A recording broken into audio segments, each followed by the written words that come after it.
excited to moderate this discussion today. It's one of my favorite topics, and I think something that's certainly fascinated me since I was a child. I'd like to just get right into it with these wonderful speakers we have today, and to start out with a very big question of what is the nature of consciousness? That is, what is it? What is it? And also, what is the function of consciousness? What does it do? And if you like, we could start with Professor Woollacott. Thank you, Scott. Yes, I think I would like to say that I see the ultimate nature of consciousness as vast and limitless. It's a vibrating, loving awareness that exists beyond time and space. And it's simultaneously the essence of the universe and also the essence of our own awareness. And you asked, what is its function?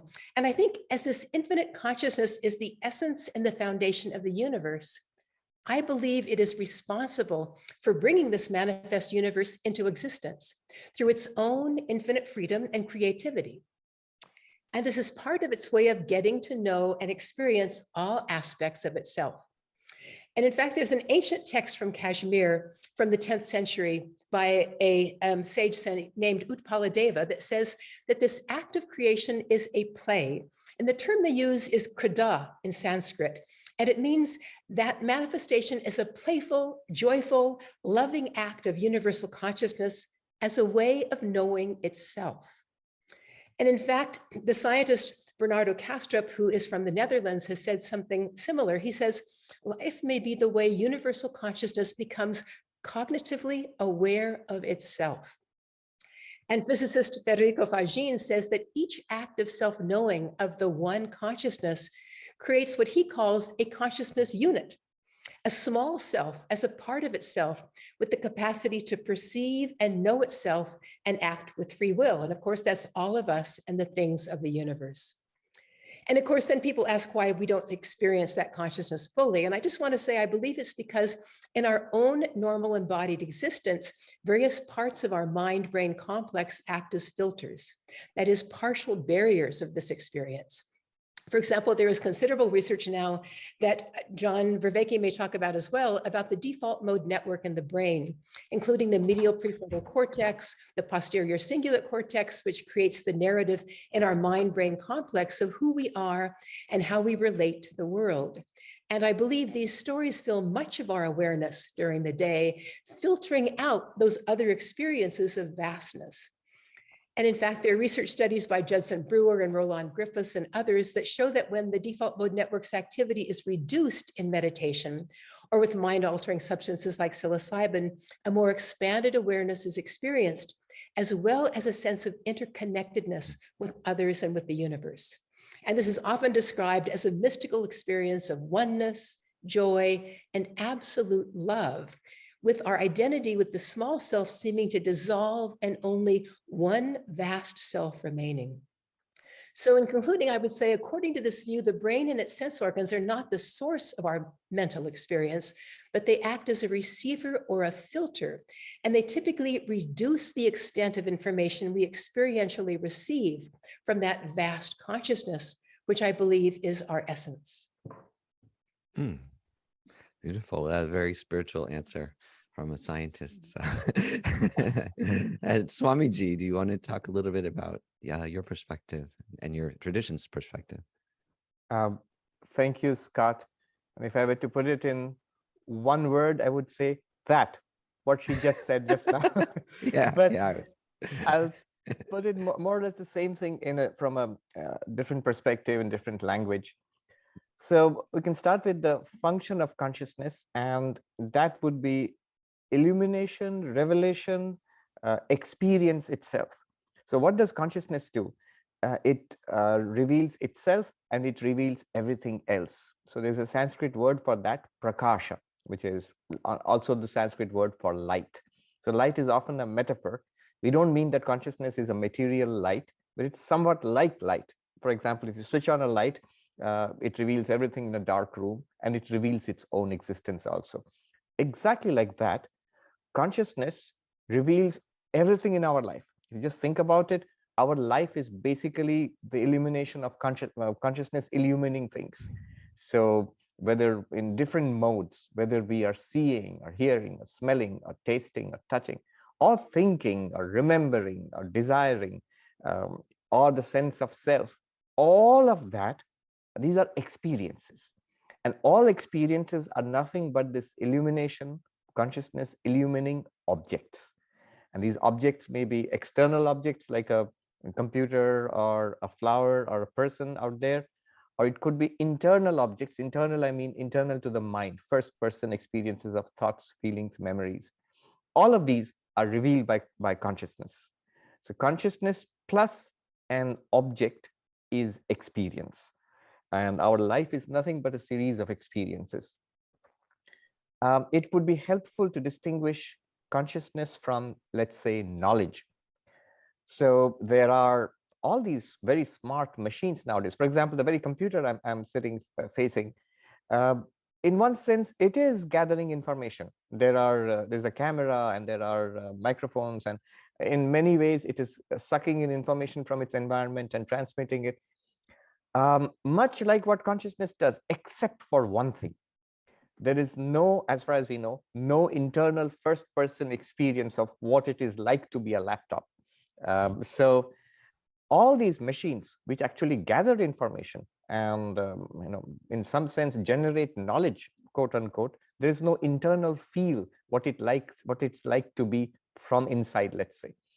That internal feel, that first-person experience, what is sometimes nowadays they are called Qualia.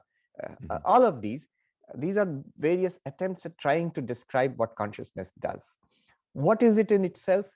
It's just this it's fundamental. So it's not derivative from our tradition, which is the Advaita Vedanta tradition.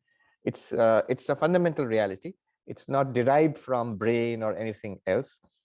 And here there are two views. There is the Sankhya view, which is also a very ancient Indian philosophy, where consciousness and objects are two fundamental realities. There is nature and there is consciousness, and they interact and they give rise to us, basically. So the body is a set of objects, the mind is objective also, and consciousness, we are consciousness illumining the mind body.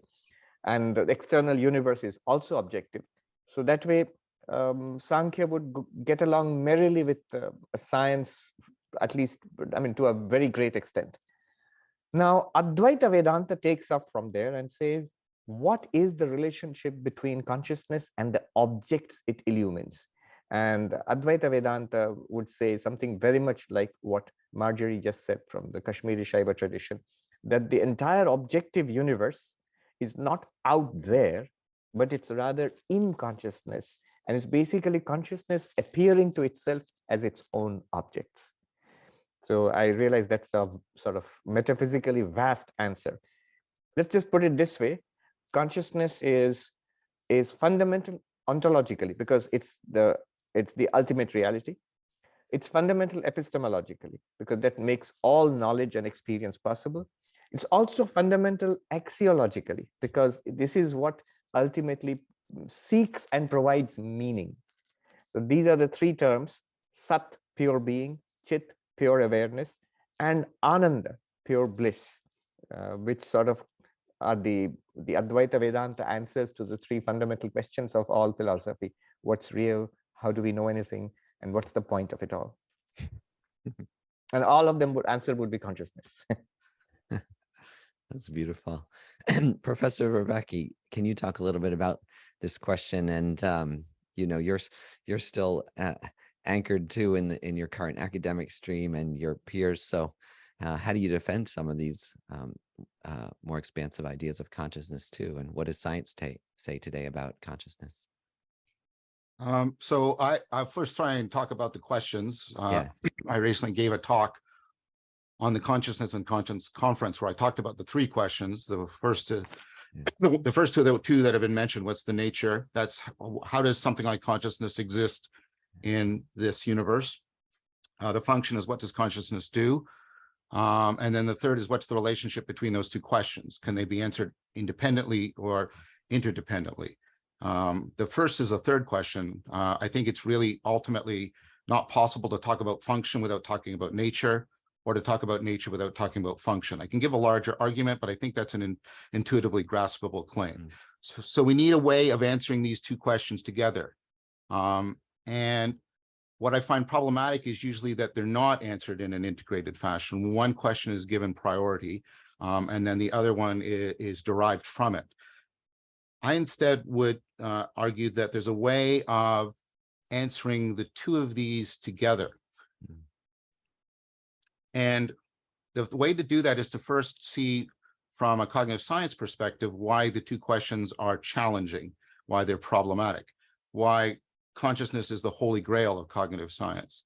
So the function question, it's like, well, what does consciousness do? Why is that problematic? Because you do so much unconsciously.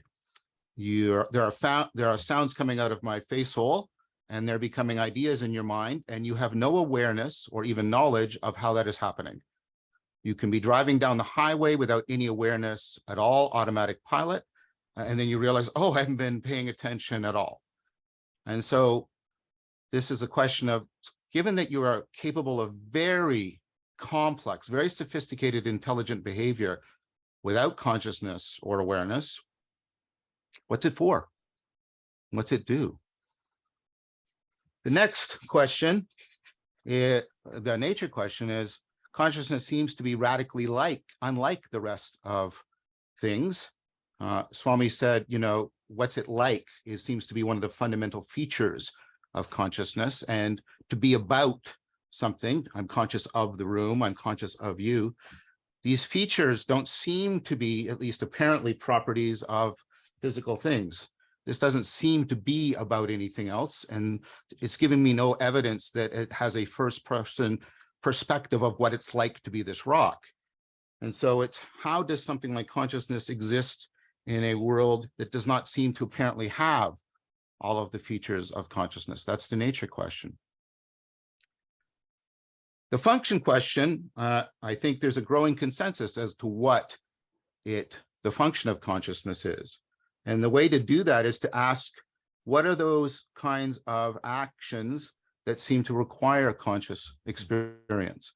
And the consensus answer seems to be when you're confronting very novel, very complex, or very ill-defined situations.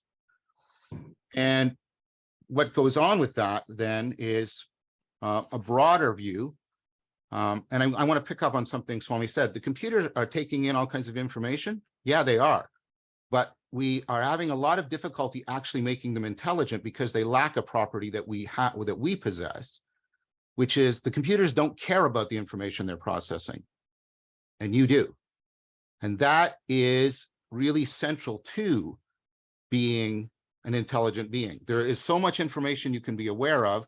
You have to actually ignore most of the information that's in the environment, because if you tried to pay attention to it all, you'd be overwhelmed. Think of all the information in your memory. If you tried to access all of it all at once, you'd be overwhelmed. You have to select from it. Think about all the sequences of behaviors you could put together. Vast, but you select. So you're constantly zeroing in on relevant information. And then when that ability to zero in on relevant information, which is what most of the theories of the function of consciousness are converging on, when it's brought to bear on novel, complex, ill-defined situation, that relevance becomes salience. It becomes the way things stand out to you. The way I'm foregrounded, this is backgrounded, the room you're in is probably even more backgrounded, etc.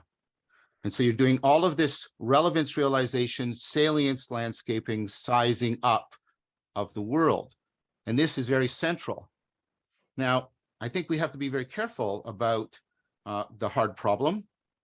One of the criticisms I have of the hard problem is how to explain things like qualia, the first-person perspective.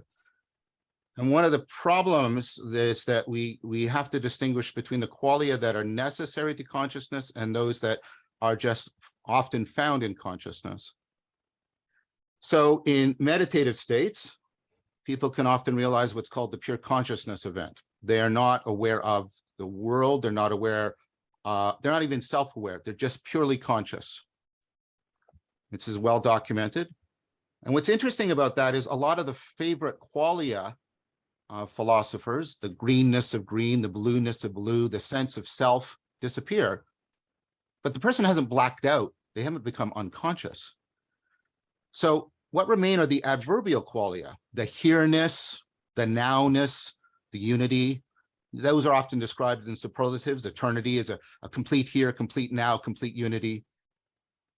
And what that shows is the adverbial qualia are necessary, and I think I can also make an argument sufficient for consciousness. The adjectival qualia are not.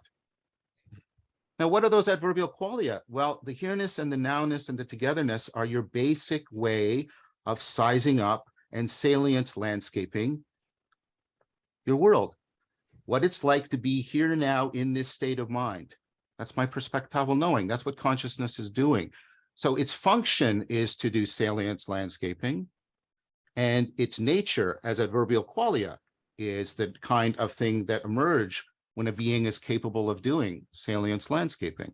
This helps to explain the deep connections between consciousness, attention, working memory, and fluid intelligence. In fact, you can't pull apart areas of the brain that are active when you're conscious from when you're paying attention, right? There's debates around this, but more and more people are seeing that they're tightly integrated. They're overlapping functionalities.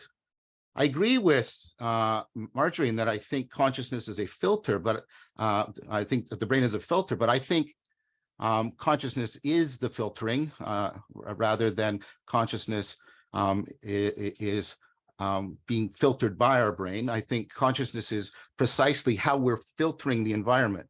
If you could not be conscious of all of the information within and without you right now. Consciousness is filtering most of that out so that you zero in on what you should be remembering, how you should be formulating the problem that's at hand, and you are a problem, understanding me, how you're sizing up the situation, how you're assuming and shifting between different roles or identities. Perhaps you're a student, perhaps you want to challenge, etc. And so I think that you can give an integrated answer as to what consciousness does that also helps tell you what it fundamentally is, and vice versa. I wanted to follow up next by talking a little bit about how we even probe consciousness. I think a lot of either frustration and beauty is that probing consciousness is something that is subjective for the most part. So is it entirely subjective? Are there only subjective ways to probe consciousness? What's the role of direct experience in understanding consciousness? And also, how valid is subjective experience as we're studying consciousness and coming up with these quite detailed answers as to what it is? And maybe start with Swamiji, with the tradition that's been doing this for some thousands of years. I love that distinction between the adverbial qualia and what was the other thing, the adjectival qualia, yes. Adjectival qualia.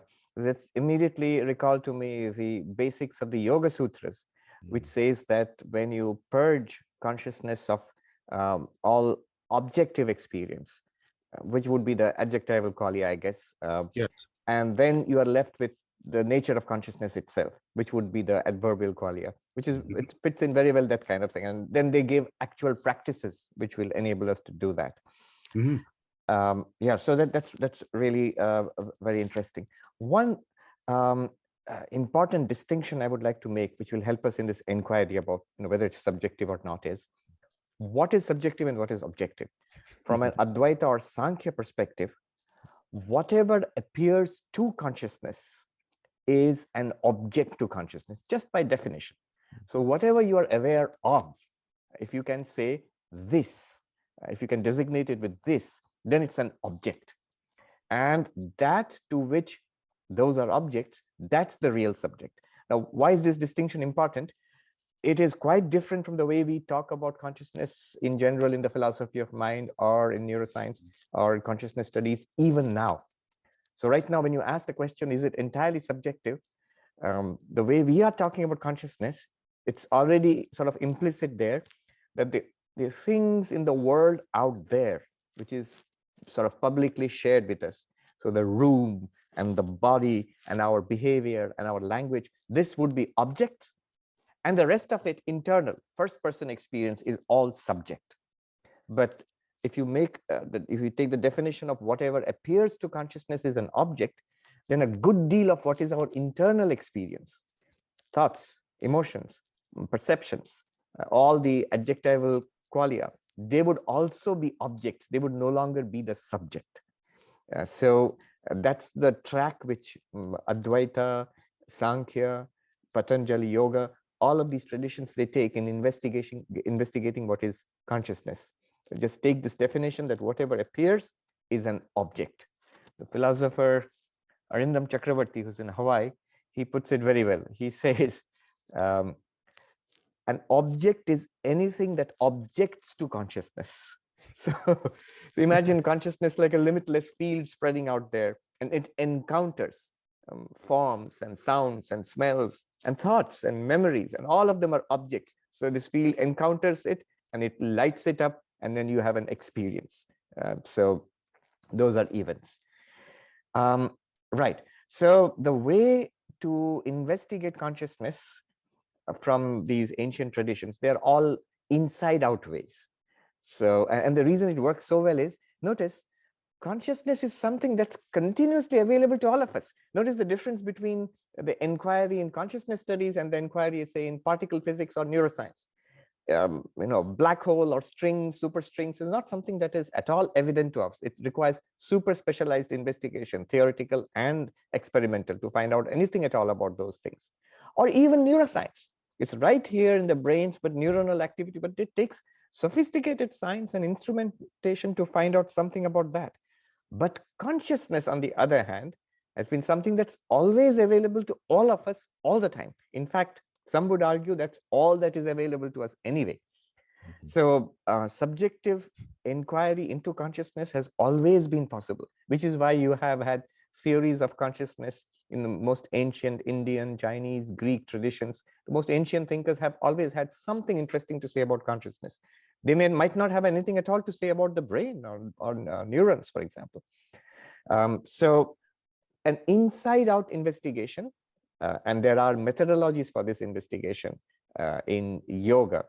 That we can talk more about that later.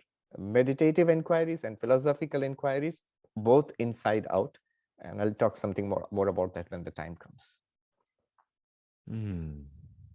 Professor Woollacott, would you like to reflect on your own thoughts? So yeah, so questioning really is, first of all, about the role of direct experience and understanding consciousness. And how does that direct experience connect to the body and the mind? And I think the thing I would first say is that I believe that both direct experience and external measurement are important complementary lenses we can use in understanding the nature of consciousness. So I would never give one the absolute importance over the other. And I think we all know the importance and power of direct experience to come to know what the world is about. And I think the example that we've heard used a lot is thinking about, for example, the experience of looking at, feeling the texture of, and then tasting and swallowing a spoonful of chocolate ice cream versus hearing a scientific analysis of its characteristics. And it's often used as this example of the importance of direct experience, that we can't get things just from our scientific analysis. And of course, also scientific measurements of, for example, our blood chemistry are beyond the capability of direct experience. And these objective measures contribute to our medical diagnoses that save lives. And it's what Swamiji was talking about too, with understanding astrophysics and the constellations and stars that are many, many, many light years away from us that we can't really see with our direct experience. But then there comes the question of relating how direct experience connects to the body and the mind. And I think that it may not be expansive. Our own direct experience might not be as expansive as we would like it to be in our daily living. That's certainly true for me. I get caught in the contents of my mind, and I don't see perhaps the sense of interconnectedness that I know is there when my mind is still. And I believe what I was saying before is that that's related to these filters. And I believe that, in fact, as John was saying, it's not just the filters of the brain. I believe it's the filters of the mind, that in fact, our brain-mind complex has a wonderful way of allowing us to live evolutionarily in a very appropriate way, given the vast amount of information available to us. And what it normally does then is really select the information that we are conscious of and attend to throughout our day. And sometimes that's good, and sometimes it's not. For example, when we are using that default mode network that is telling us the stories about who we are and how we relate to the world, often that default mode network basically takes over our conscious awareness, and all we're doing is rehashing the story we just had with our spouse or a friend of ours a day before, and we're not seeing anything that's ultimately present. So I believe that, in fact, when those default mode networks, those mind networks, are basically reduced and or absent, then you begin to have a broader awareness possibly available. And I think I'll give you some examples of that. I mean, the most strong one is the one related to near-death experiences. And there's a lot of research now from very, very respected laboratories. For example, at the University of Virginia, Bruce Grayson, Pim van Lommel in the Netherlands, who show that when they do prospective studies of people that have cardiac arrest in hospitals, they're brought in, their EEG is flatlined, they're carefully monitored.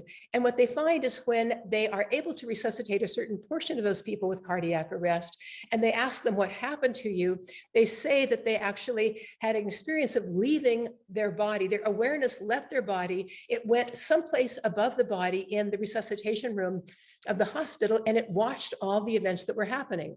And sometimes it even went to other rooms, and it could hear people talking, family talking, while they were waiting to hear about the resuscitation.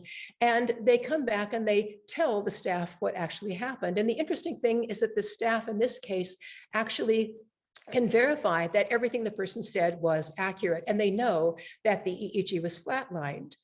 And I think that that's an interesting point about subjective and objective ways of knowing that, first of all, the person, their subjective experience was needed for them to be able to say, hey, you know, I was no longer in my body and I was seeing this vast amount of information that is usually not even available to me. Usually I only have a body-centered knowing and experience. But and again, the hospital personnel from the objective perspective can say, hey, the EEG was flatlined. We know what the blood chemistry was, the oxygen levels and things of that sort. And they say, we also can verify everything that that person said that happened in the room next door or in the operating room. So I think that I like that idea that, in fact, both are important contributors to our understanding of reality, and one without the other isn't necessarily very useful. And may I add just one more thing that I think is interesting? I've been hearing about medical approaches to first-person experiential perspectives and objective perspectives, because I am in the medical field in my research. And one thing I've noticed that in traditional medicine, they sometimes tend to downplay the importance of first-person perspectives. And you maybe have been aware of that if you've gone to a doctor about a particular symptom you have. And even patients are basically not asked, or at least weren't in the past, to actually rate the level of their pain on a 1 to 10 scale. And that's only a newer phenomenon in the last like 20 years or so. And in fact, in the United States, it's now legally required as a standard of care in US hospitals to actually ask people about the level of their pain. And you might ask, why was that only recently added to standard care? And I believe it's because clinicians are trained to discount subjective experience. And then in the year 2000, new legislation changed that. And a scientist, Myra Christopher, notes there had been a growing recognition that pain was being vastly undertreated and not taken seriously. And the attitude had long been just to suck it up and deal with it even after surgery. And so the bottom line is that when you go to a doctor and describe a symptom you're having, they tend to downplay it and they want to do tests. And of course, that may be appropriate. But the reason is because tests show signs of the possible illness from the objective scientific data rather than subjective experience. But now here's an example of when that approach isn't optimal. My friend's husband had prostate issues, and his symptoms were that he wasn't urinating normally. His doctor did a test. It was the PSA test, and there was no heightened PSA. He said, everything is fine. The husband had to fight to get a biopsy. And when they did the biopsy, they found prostate cancer, which was not revealed by the PSA count. So he had surgery early and the cancer hasn't returned. And I think that's not uncommon in the medical field. And I think that's why I believe that this balance of subjective first-person experience and scientific data is critical for truly understanding the nature of everything around us. Could Swamiji, yeah. Could I respond to Marjorie? Yes, I agree that today, the way we are placed with science, we need and indeed can benefit enormously from the objective scientific approach. But notice most of these philosophers, thinkers in ancient India, or Greece or China for that matter, they didn't have the benefit of modern machinery, equipment. Also, there is a gradation. I think a lot of modern psychology has revealed how we can be so wrong about things in the world, about other people. Our take on the world can be misleading. Our first person experience can be misleading. But notice there's a gradation. For what's wrong with my automobile or with the machinery out there, I need an expert to come and work on it. My first person experience doesn't tell me much about it. In fact, even the body, what's going on in my kidneys or my heart, a surgeon, a cardiac surgeon or a nephrologist would know much, much more. My first person experience doesn't count much there, but it begins to count more than it would for the automobile. And then when it comes to subjective experiences like pain, there my first person experience takes on an overwhelming importance, and the objective evaluation of it has to ask me on a scale of 1 to 10. And then you go deeper, even beyond mental experiences or perceptions, to consciousness itself, where first person experience is the only thing that reveals the presence of consciousness. If we're all zombies, science would never have an inkling of consciousness at all. So it all goes back. Descartes had this insight, when he came upon his cogito ergo sum. In his meditations, he writes, how strange it is that of that which I am absolutely certain I do not know much about. That means I exist, but what is that I, that awareness? I don't know much about it at all. And that which I know a lot about, that is the world, I cannot at all be certain about it. So your first person experience as consciousness is absolutely certain, but seems kind of opaque to objective understanding. And our objective experience of the world is very deep and very sophisticated, but it's always not direct. It's not all that first person certain. It's dependent on consciousness. Thank you. And may I just respond to, I totally agree with you, Swamiji, the whole idea that there is this continuum that is very important always to realize. And I also would like to answer, John, something you said too, that I think is fascinating, that idea that most of what we experience in the world and react to, in fact, we are not conscious of. And I think that here's an interesting example that I find amazing, and that is when we get to the ability to actually have what we might call psi experiences, where we can actually say what a person might be thinking who is 1,000 miles away, or work with remote viewing or with precognition. Very often the person knows the answer, but they don't know how they got it. They are not conscious of their awareness of how they were able to precognitively know something that was about to happen. So I think that it's fascinating, this idea of what are we consciously aware of versus what we are aware of at some level and can respond to, but I can't tell you how I did it. I think this is a very interesting question to explore. If I may, Vedanta has actually a take on this. It's an important concept in Vedanta. I think we will go on to that, the separation between mind and consciousness. Just think of like a field of light, like sunlight, for example. And you take a magnifying glass and focus that sunlight into a sharp focused beam. Now, the mind acts like that magnifying glass.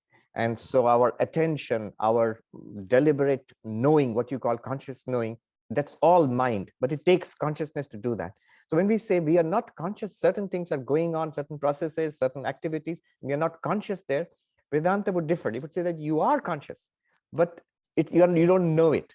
There is this non-objective consciousness there, beyond the mind, like a background field of awareness. So, for example, certain things in consciousness happened, but there was no knowing there. And many other things happened, there was attention and knowing there. And all of it was in consciousness. Professor Verveke, how about your perspective on subjective versus supposedly objective explorations of consciousness? So I come from a generation, it's the newest generation of cognitive science that wants to challenge that framework fundamentally. The Cartesian framework that reality is divided up exclusively and exhaustively into the subjective and the objective is extremely problematic. And the whole tradition following from Descartes has revealed how problematic that is. If you get the idea that there's a subjectivity that is completely distinct and separate from an objectivity that is also completely distinct and separate from an objectivity, there is no way to reconnect them. There's no way to reconnect them. You are left with an absolute skepticism, an absolute solipsism.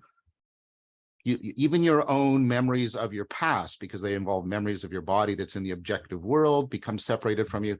When Descartes says cogito ergo sum, it just dissolves into there's experience right here, right now. That's it. Think instead of thinking of the mind in here, inside the subject, and there's a world of objects, I want you to think of other kinds of relations that are supposed to bridge between them. There's the epistemic relation of truth. And we of course are mistaken if we say truth is objective or subjective. Truth is precisely that which would relate the objective and the subjective together. Because if it doesn't do that, it wouldn't be knowable truth, et cetera, et cetera. And I won't go into that argument. A lot of people have been pursuing it. I want to try and give you an analogy of this.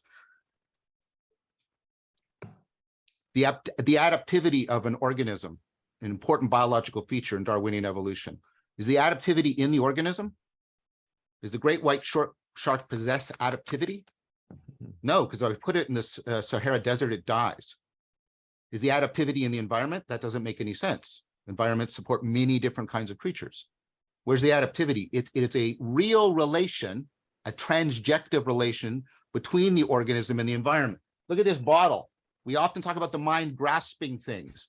Is the graspability in the bottle? No, because an ant can't grasp it. A paramecium can't grasp it. Is the graspability in my hand? No, I can't grasp Africa or E equals MC squared. I mean, physically grasp. The grasping is in a real relation of mutual shaping and mutual fittedness between my hand and the object. It's an affordance for action.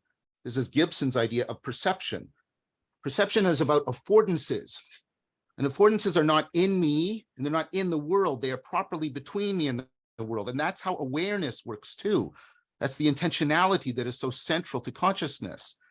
Right? The idea is that whatever intelligibility is emerging, it is being co-created by the world and me. Think about attention. Where is it? Is it in you? Is it in the world?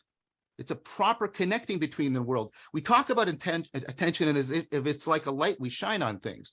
And there's truth to that, because the light is analogous to salience. When we pay attention to things, they stand out for us. If I say your left big toe, you're now aware of it because you pay attention to it. You weren't aware of it before. But attention isn't really like a spotlight. Think about it. If I ask you to pay attention, it can mean this. You modify your seeing so it is more specific looking, or you modify your hearing so it's more specific listening, or you coordinate your looking and your listening, or you coordinate your looking and your listening and your remembering. When I'm asking you to pay attention, I'm not pointing to a single thing you do. I'm pointing to how you modify other things you do. Attention isn't like walk. You directly do it as a single thing. Attention, the verb, the action is like training or practicing. When I say train or practice, you say train or practice what? I train or practicing by modifying another behavior. I pay attention by modifying my looking, or by modifying my hearing, or by modifying the coordination between my hearing and my looking, or between my hearing and my looking and my remembering, or between my remembering and my imagining. Now, if I say to you, without doing any of those modifications of hearing, listening, remembering, imagining, I want you to just pay attention. What do? There's nothing. It's a mistake to think of awareness and attention as in here or out there. When you say in here, that's a metaphor. It's not in your head. The Egyptians thought it was in the liver. Aristotle experienced it in the heart. The in heres are metaphorical. There's no in here. You are trying to say about different access to different kinds of information. But I think the proper way of understanding consciousness is properly that it is a transjective. It's between you and the world. And I think that's close to what Swami was saying. And I think that actually is the ontological, epistemological underpinning of what Marjorie was saying. I don't think it's just good that we can. I think we must study consciousness subjectively and objectively, but only insofar as that affords us studying it transjectively. Because when we can do that, that's when we start to make sense of what consciousness does and how it can exist. So I think one of the things that I'm really interested in about this is the overlap between that idea of affordance and transjectivity and notions of non-duality. Are there ways in which we can break out of the stranglehold of the Cartesian subjective-objective divide and experience the more fundamental primordial, Heidegger talks about it as aletheia, the common ground that must bind and generate both of these poles that we take to be self-existent and exhaustive. And I think that is actually a deep correspondence and a different way of understanding non-duality. But I think it nevertheless is, I think, a viable alternative that should be considered. Would either of you like to respond to what John's just said? Quite a lot. Yes, Swamiji. I just say that what John said reminded me of a very famous piece by Adi Shankaracharya, who was this great non-dualist philosopher in India, philosopher saint, about 1400 years ago. In perhaps his most important work, his commentary on the Brahma Sutras, in the introduction, he says, the first line itself is amazing. He says, the subject and object are like light and darkness, and it should be impossible for them to interact if they were entirely separate realities. And yet they do interact. That's all our life is. And he gives examples. We see, hear, smell, we love, hate. All of this is interactions of subject and object, which points to something underlying both of them, which appears as a subject and object and interacting. And this underlying non-duality is basically his thesis. And then he goes on with his Advaita, non-dual philosophy, developing the philosophy. But this idea that all our experience is subject and object. And yet if we take a Descartesian view of splitting the subject and object totally, they would become like light and darkness, and it would be impossible for them to interact. And yet they do interact in our lives. Hence, there is something common underlying both of them, and hence non-duality. Maybe I can just add one more thing too, John. I think it was wonderful hearing what you had to say, because it brought me back to my neural rehabilitation years at the University of Oregon, where I remember that when I was first a graduate student, we learned about Sherringtonian reflex ways of looking at the world, that there's a stimulus and you give a response, but it was not talking about the interaction between you and the environment.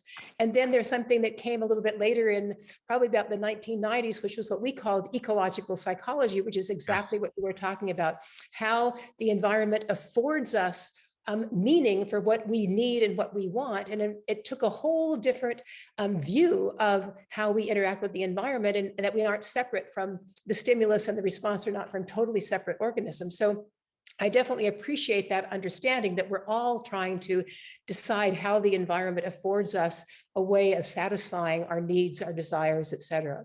And then I want to add one other thing, which relates perhaps to what Swamiji was saying. I realized that in much of the research that is, again, from this 10th century Kashmiri Shaivism, the philosophers often talk about different states of awareness. And they say you go from the awaking state to, of course, the dream state, and then to a state that you might call sleep or causal consciousness.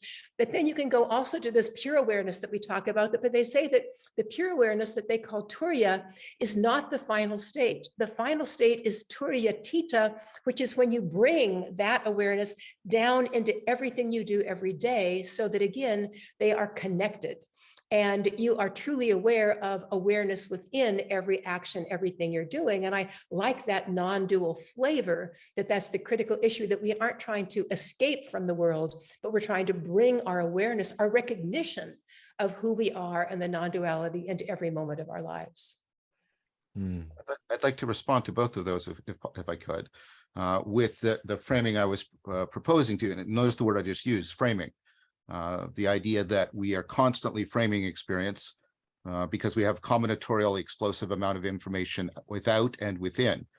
But the thing you have to realize about the framing, and of course, this is very interesting. There's a no-thingness on both poles, right?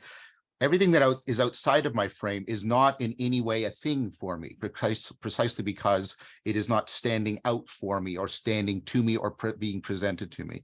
But there's an aspect of, and I really struggle for the noun that I want to use here, self, consciousness, intelligence, but right, that the framing is never in the framed.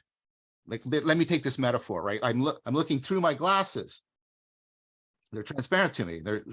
But I can step back and look at them. Yes, but I can't step back and look at my eye, right? Well, I can, and I want to pun on that eye, right? And this is James made this distinction, Dijkman, but many people have made that the framing process is not itself experienced in consciousness. It is only experienced adverbally. It's experienced in the way the framing happens in the frame, right? It's only experienced in the being of it, in the doing of it. You can't step aside from it and say, oh, there's the framing, because then the framing is back here and this is just something framed. So you have a no-thingness beyond all of your framing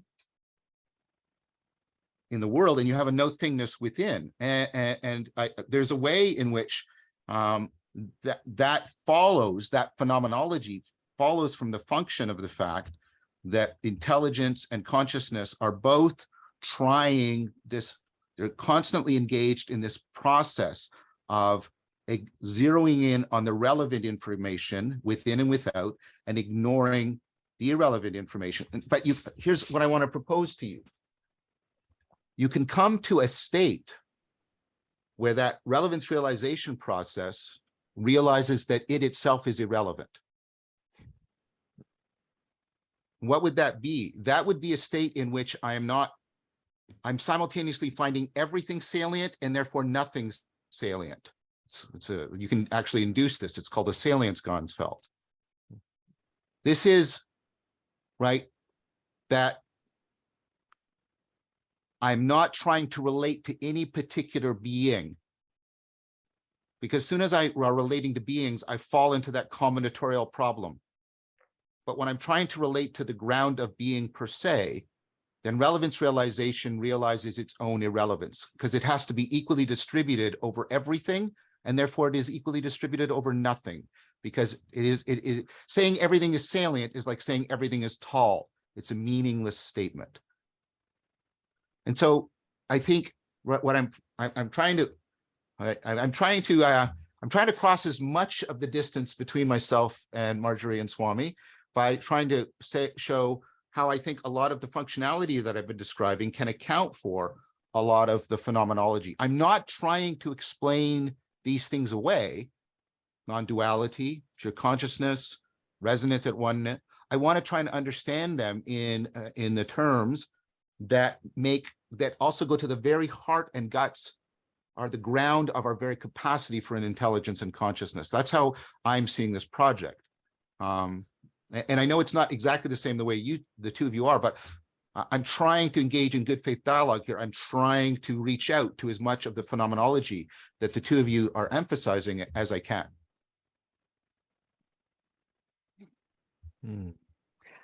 I'd love to move on to talking about meditation, because it's something each of you have touched on a little bit in your work and your personal experience, and just ask how can we work with consciousness through meditation and contemplation and even what we call mystical experiences.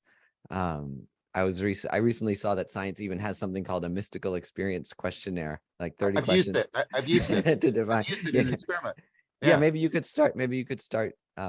Professor Verveke, about the role of meditation, contemplation, mystical experiences in probing consciousness. Well, I mean, there's a lot that you have to be very careful about. You have to be careful about language we use for training something with language we use for explaining it. I can get you to train your memory by imagining a building and there's different rooms in it, and you put important images in every room. And then what you do is you move from room to room to room. And that's how and the ancient orators used that to train memory very, very powerfully. They could memorize speeches going 6 to 8 hours. But if you think that's how memory is laid out or operates, you're just fundamentally mistaken. That language that trains memory very well actually will deeply mislead you. It's called the spatial metaphor for memory in a profound way. And Isaac and Keenan, like, you know, because you rapidly know when you don't know something, which is not like when you're searching through your house to try and find something that's no longer there. You can only establish it's not there by looking everywhere. But you instantly know, for example, that you haven't been in Borneo, right? And things are close and not close in memory. Blue and yellow are close. Blue and glue are close, but that doesn't mean yellow and glue are close, right? So memory just doesn't work according. So you have to be really careful about the language by which you train something and the language by which you explain it. Same with the idea that attention is a spotlight. That's great. It's like, it helps you to train attention. Very, very poor for explaining attention in a lot of fundamental ways. So we can't just take, and I do both, right? I scientifically study mindfulness and consciousness, but I also teach meditation, contemplation, Tai Chi Chuan. And you want these two languages to be related, but you don't want to simply identify them with each other, because then you can fall into all kinds of error.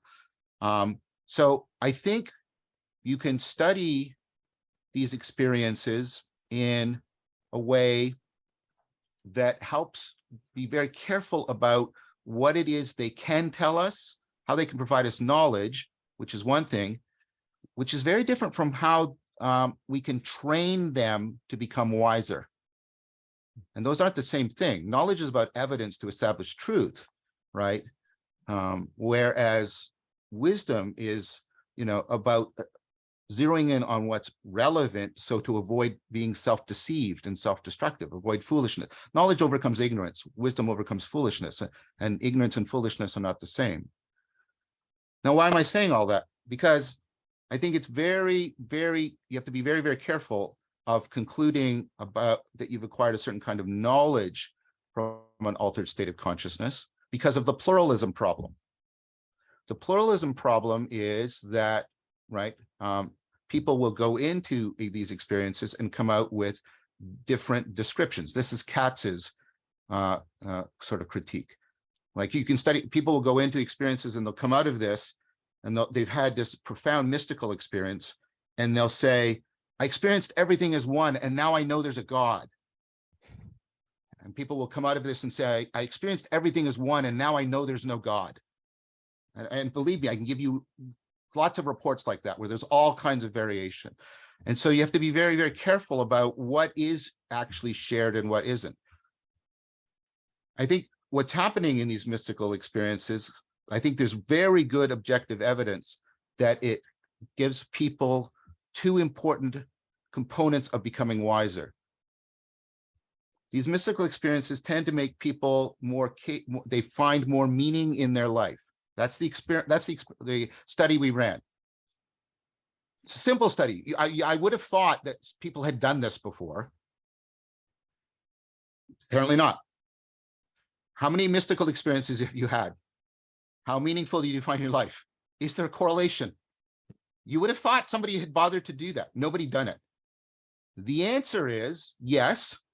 There's a predictive relation. People who have mystical experience, the more mystical experiences people have, the more meaningful they find their lives. Where meaning isn't semantic meaning. It's not the content of propositions. It's a sense of connectedness to yourself, to each other, to the world. It's in that sense, it's realization. It's that connectedness to reality. And when we took a look at the data, the phenomenology of these experiences goes all over the place and doesn't predict the enhanced meaning in life. It's the function of insight, that aha moment, that restructuring what you find relevant and salient. That is what predicts the relationship to meaning in life. It's the ability to make sense, not any particular claim that came out of it that is correlated with the enhanced meaning. You can make similar things about, right, how these practices enhance our capacity for insight and overcoming self-deception which is not the same thing as them giving us, distinct and specific knowledge about the nature of reality. For me, the pluralism argument is very, very, very, very important. I don't deny the perennialism. I don't deny that there's also a lot of similarities. And what's interesting is where the similarities become most universal. The flow state is the one that is clearly the most universal, which means across cultures, socioeconomic status, linguistic groups, gender, age, etc., people describe getting into the flow state and describe it in detail with almost exact translations, exactly the same. It's a true universal. And again, flow is a way in which you are deeply coupled to the environment. But that doesn't mean that, and flow is like, it's like an insight cascade. It's the improvement of how you're doing, how you're picking up on complex patterns. That's why it's so adaptive. That's why it's so rewarding. But that doesn't mean that flow can't be hijacked. Video games hijack it and set people into being deeply coupled to completely illusory worlds.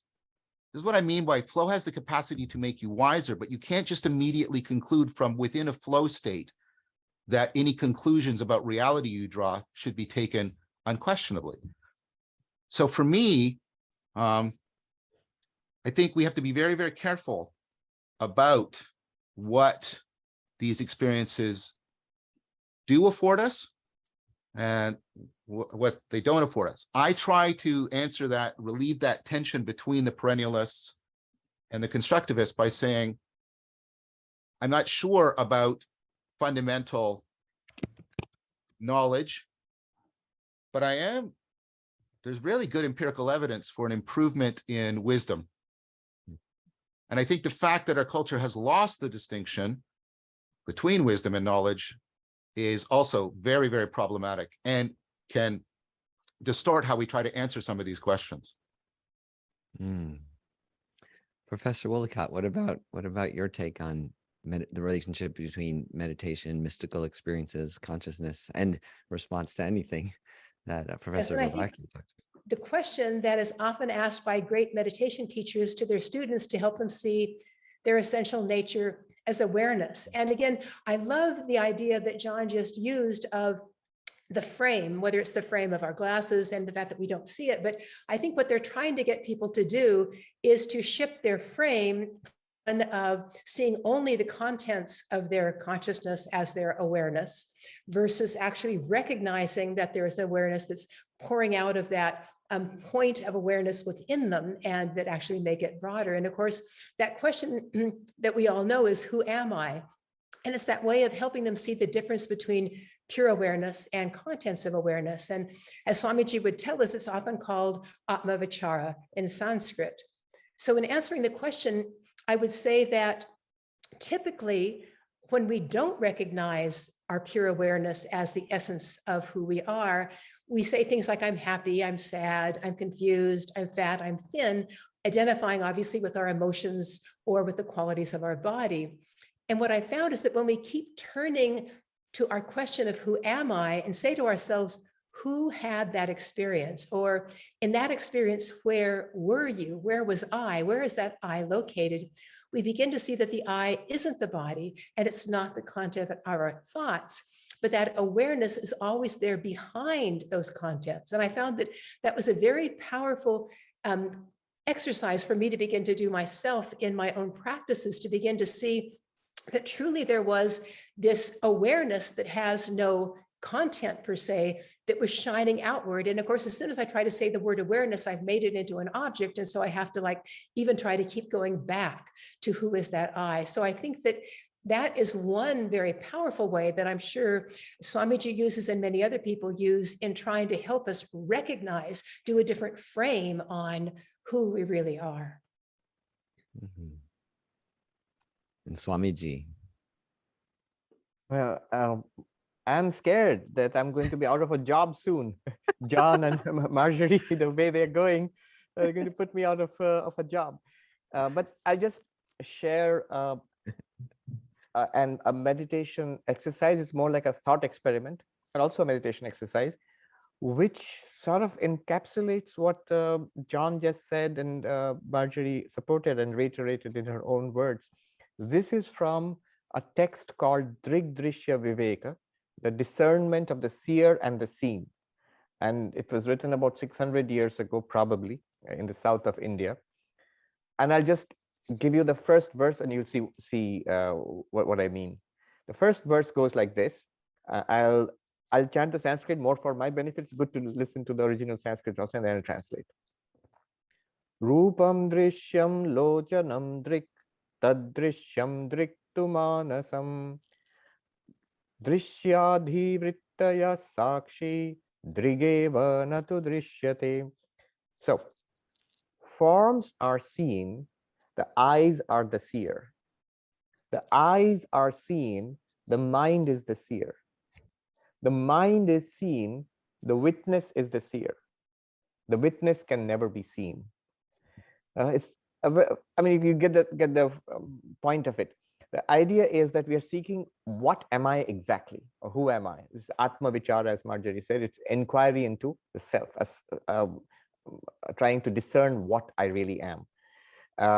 And the principle we operate with is whatever is an object of your experience is different from the subject. Whatever you see, let's put it simply, whatever you see is not you, the seer. You're always the seer and not the seen. And you start with the most obvious, that you see things in the world, the color red, for example, and that's the seen. And take the eyes to be the seer in a very naive way. Start there. The eyes are seeing, and these forms are seen. Note that first of all, the eyes are different from what they see. In fact, the only thing that the eyes cannot see. This is where I really loved the frame, and the frame is not part of the. The framing is not part of the frame. It's not part of what is included in the frame. So the eyes are not part of what they see. So the limit of the vision of the eyes actually are the eyes themselves. I mean, you can see a reflection of your eyes, you can take a picture of your eyes, but the eyes don't see themselves directly the way they see everything else. So the eyes are different from what they see, one. Two, what they see are many colors, shapes, and things, but the eyes, the seer is still the same. And three, what they see are continuously changing, and the eyes relatively are not changing. So the seer and the seen are different. The seer is one and the same, and the seen are many, and the seer is relatively unchanging, and the seen keep changing. Okay, now you take a step back. You contemplate the eyes themselves. Just note that the eyes, my eyes are open, eyes are closed, I need glasses to see, whatever. All of this, now the eyes are the object of seeing, quote unquote, basically knowing. And who is the knower or the seer? It's the mind. You're thinking about your eyes, or you're paying attention to your eyes. The mind and the eyes note that they're different. Whatever they are not exactly the same thing. And the mind, being the same thing, can pay attention to all the sensory inputs, eyes, ears, whatever. And the sensory inputs from the eyes or the ears, they're all changing. The sensory systems are also changing. Sometimes at one point my eyes saw very well, and now they need glasses. The mind, even though the mind changes, it changes into mind, more thoughts into more thoughts. Now the mind itself, take another step back. We are aware of the contents of our mind. You can see the frame being shifted back. We are aware of the contents of our mind, thoughts, feelings, emotions, perceptual inputs from the sense organs. All of that comes into the mind. And that which experiences the mind by our principle, the seer and the seen must be different, must be in some sense distinct from the mind. And the mind changes continuously, the seer does not change. The mind has various constituents, various kinds of thoughts, feelings, emotions, memories. The seer is one. So this seer, the seer of the mind, what can we say about it? Well, we can say that it's not an object. You see the ultimate frame, if you think about it that way, which is not part of any constituent of any framing process. It's not an object. It must be of the nature of awareness, because it gives us first-person experience. All of it is revealed to that. And yet it's never an object of to any kind of process. It's always beyond all objects, beyond all the contents of all frames. Maybe you call it the ultimate frame or something. That's what the last part of the verse means. The seer is never seen. So you call it a no thing. It's not a thing. Everything else is a thing to it, but it's not a thing in itself. That doesn't mean it's nothing. It's clearly central to all our knowing. So notice what has been done in this process. There are meditative practices associated with this insight. So what has been done is you go from an external world, you note the body and the sensory system, then you note the mind and contents of the mind. Then I can't say that you note consciousness or awareness by itself. You come to see that that is who I am. And that seeing and understanding is also done at the level of the mind, which now has become an object to you, has become a revealed process to you.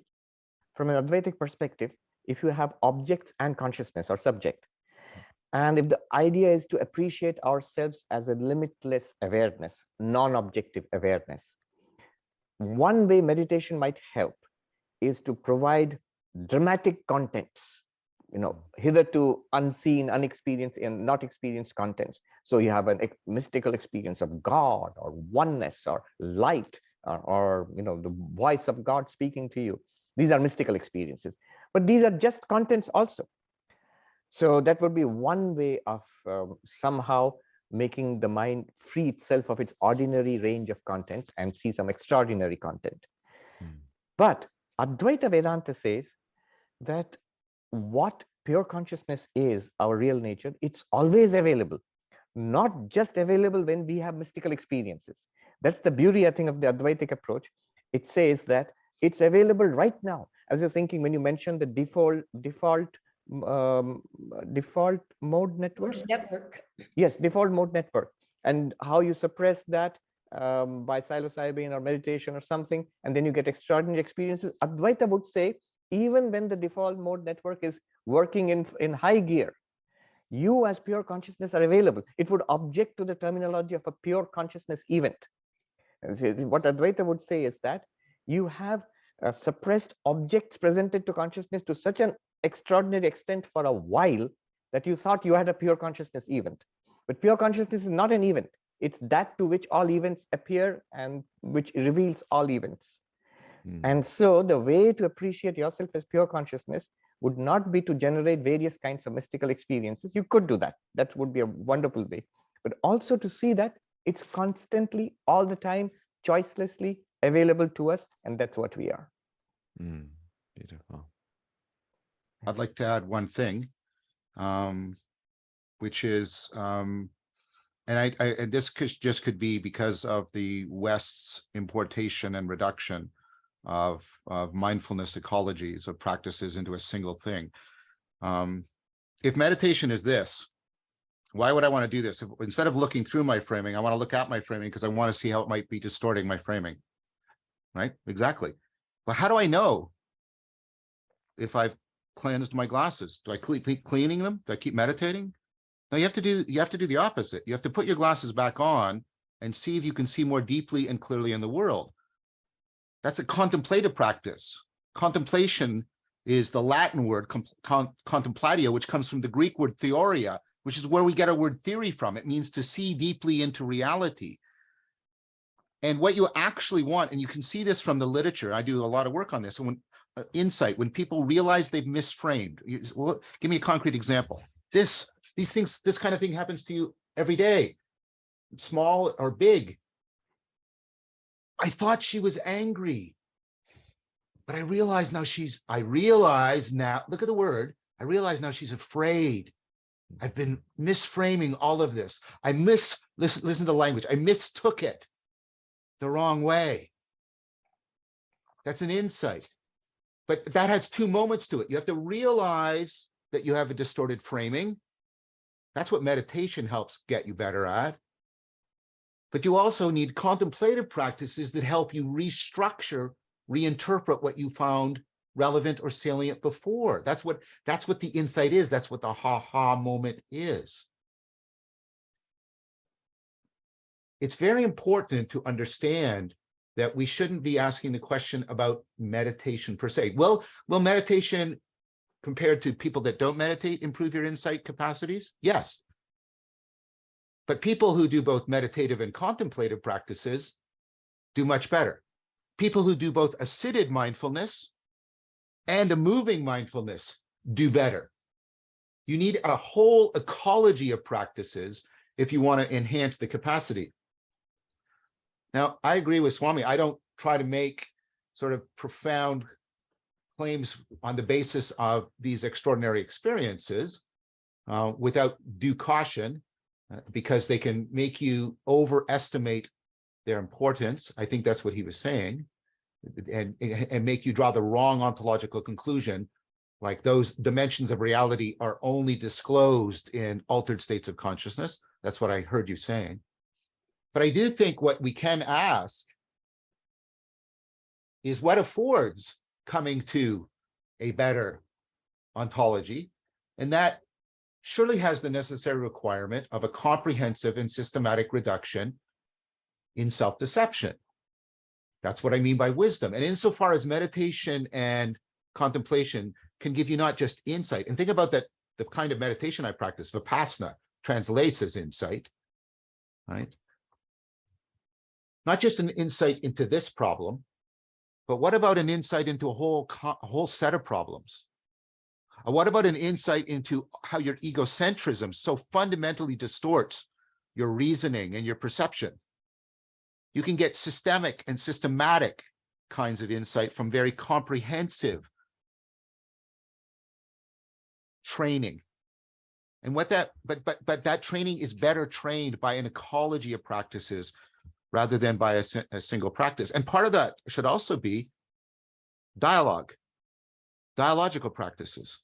Your best way, actually, of getting out of your own egocentrism is to deeply try, and we're trying to do it here, and I'm really trying to do it, trying to understand the perspective of other people. It's called the Solomon effect. This has been shown by Igor Grossman. Tell me a problem, a personal problem that you're really wrestling with and you can't get any headway on. And people will inevitably describe it from the first person perspective. Ask them to re-describe that same problem from a third person perspective as if another person was relating it, and they'll get insight into their problem. That's why you are so wise talking to your friends about their romantic lives, and you're so crappy in your own romantic life. Right. What I'm trying to say is, I want to add to, I don't know how quite to label it, the ontological argument that the Swami made with what I'm making, which is basically a sapiential argument. We should be thinking of entire ecologies of practices, and we should thinking about how they reduce our capacity for self-deception. And then after that has been well cultivated, we should turn more carefully to drawing ontological conclusions. That's what I propose. Yeah, I mean, you might call it a trivia or fun fact, tangential to what he was saying. And by the way, I agree with him. I mean, what mystical experiences do is that they give you wisdom. A tree is known by its fruits, and you can't argue with the data. That's the great thing about the modern scientific approach, that it brings data into play and observations in a rigorous way. But the tangential thing, which fun fact, which I just wanted to mention here was take on the word theoria. You know, back in India, when we are taught Western philosophy, we are always told at the first class, they would tell us, don't confuse it with Indian philosophy, which is the Sanskrit word is darshan, which means seeing, seeing ultimate things. And Western philosophy is philosophia, thinking philosophy, love of wisdom, thinking philosophically about things. And I thought they were two different things. I thought, okay, maybe. Only recently, I just came across what John was just saying 2 years ago. I was reading this book by Luc Ferry, a French philosopher. He's written a book called, a simple introductory book called A History of Thought.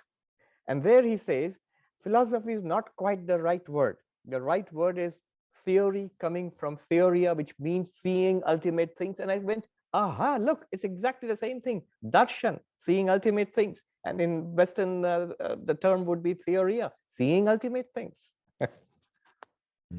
And that's why we use the word insight for describing. Yes, seeing into. Yes. Professor Woollacott, any final thoughts on this? And then we'll go to Yes, I questions. mean, briefly, I think that Swamiji made that point that ultimately you want to be able to see in your everyday seeing, your everyday perception, that pure awareness shining through. And yet, I think the point that has been made repeatedly is that those mystical moments are what change the lens and help us recognize that. And then we bring it back into our everyday experience and we see things again with a new pair of glasses. And I think that's the key issue. So I never downplay the importance of mystical experience in reframing us so that now we see the world as it ordinarily is in a whole new way. Beautiful.